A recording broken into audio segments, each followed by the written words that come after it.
Hi YouTube, this is Beth, and today I'm going to talk about homeschool moms and patience, because we are a special breed and we're just calm, cool, collected all the time.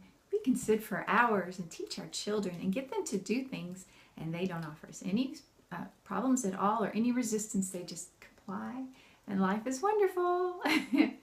And Can't we go to Toys R Us? I just made all that up. It's not true at all. And we are human, just like you, just like everybody. You know, I want what I want when I want it. And I want you guys to do your work right now. Okay, so how, with this lack of patience that we all have, how in the world is it even possible that we homeschool? Ethan, why do you keep standing halfway off screen? Are you here or not? Yeah, I'm here. This is Ethan. He's here. He's going to join me today to make sure I keep my facts straight. Okay, and I'm going to make it quick.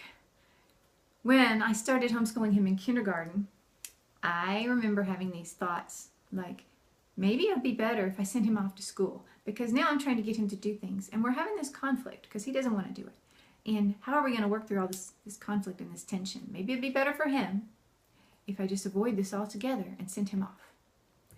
Okay. And I put a lot of thought into that.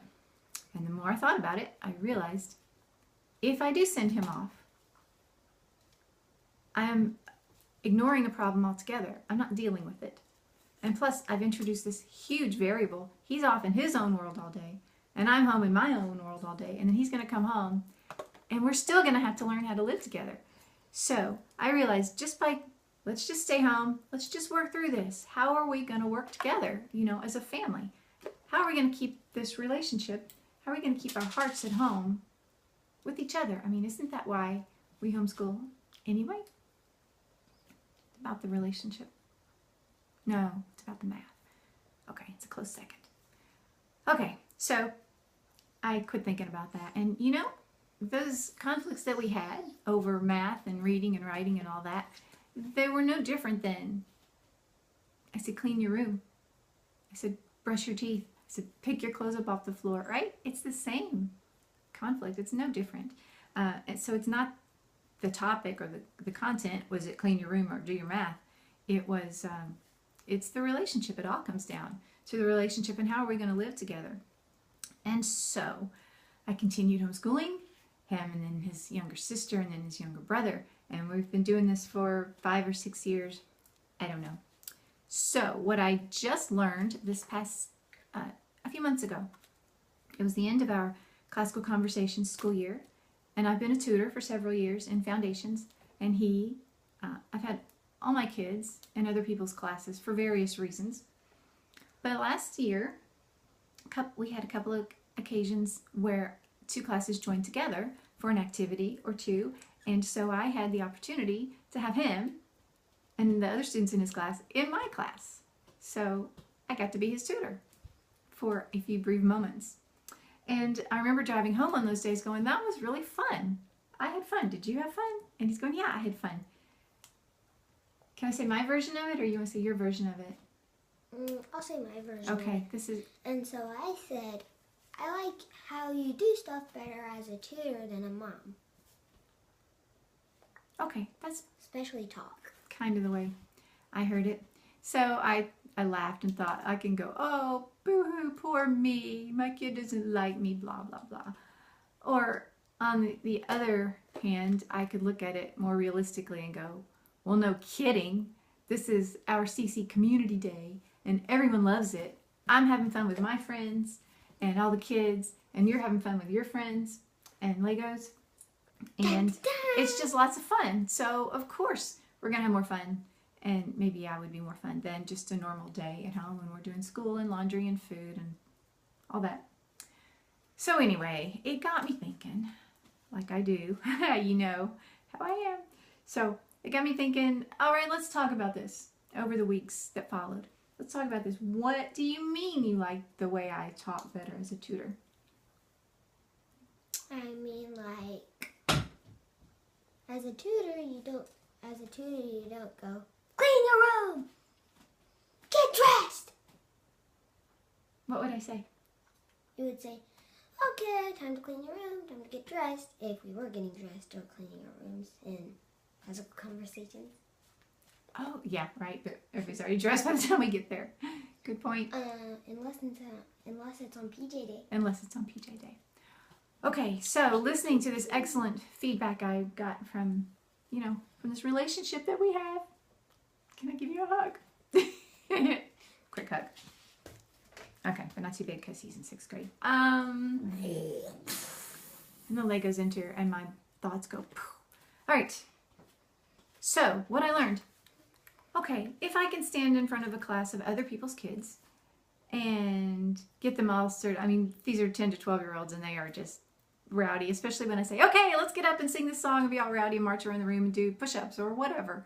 We do crazy things like that. And then I have to calm them back. Okay, we got to calm back down now and do a science experiment.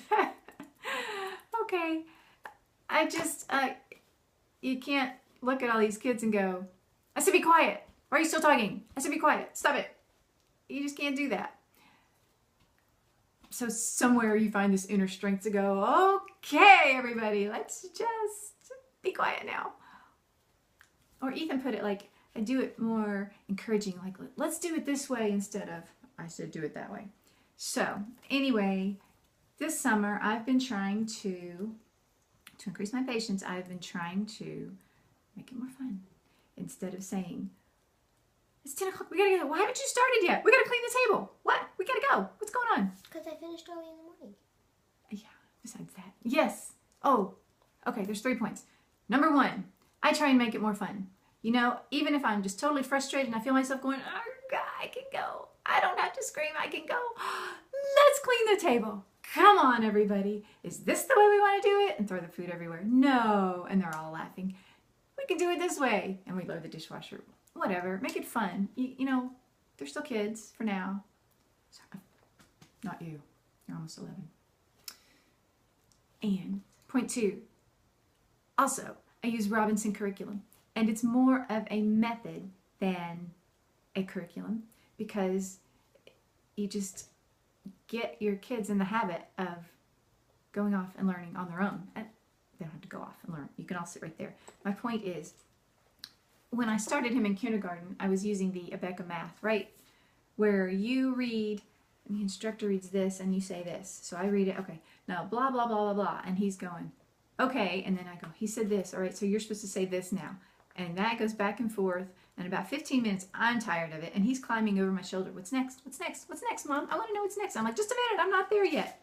Okay. I should have figured it out at that point. But it didn't hit me until years later into the Robinson curriculum. I'm like, I should have just given him the book. He doesn't need me to sit here and regurgitate all that to him.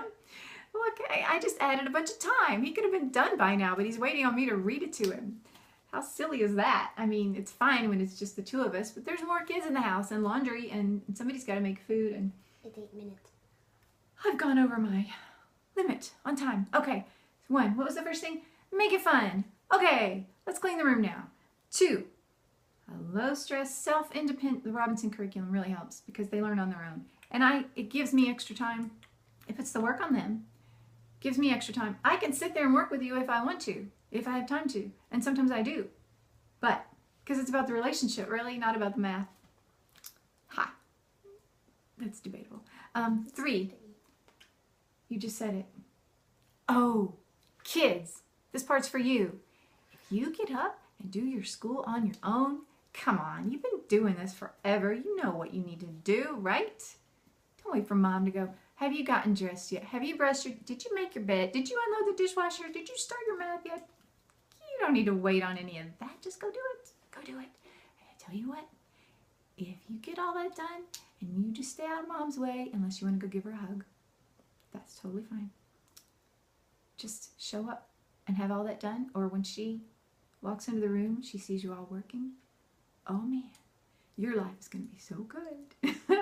So 3 things. Mom, make it fun. Lighten up. Number 2, independent learning really takes the stress off, Mom, because the pressure's not on you. And number 3, it is so hard to remember lists. What's the 3rd one? Kids, go do your work. Do your work. Okay, hold on. I got to say goodbye. Oh. He's going to turn the video off. Okay. Thanks for listening. I'm proud of you all for homeschooling your kids. Stick with it. You can do this. And I'll talk to you later. Bye. Number 4 in the video.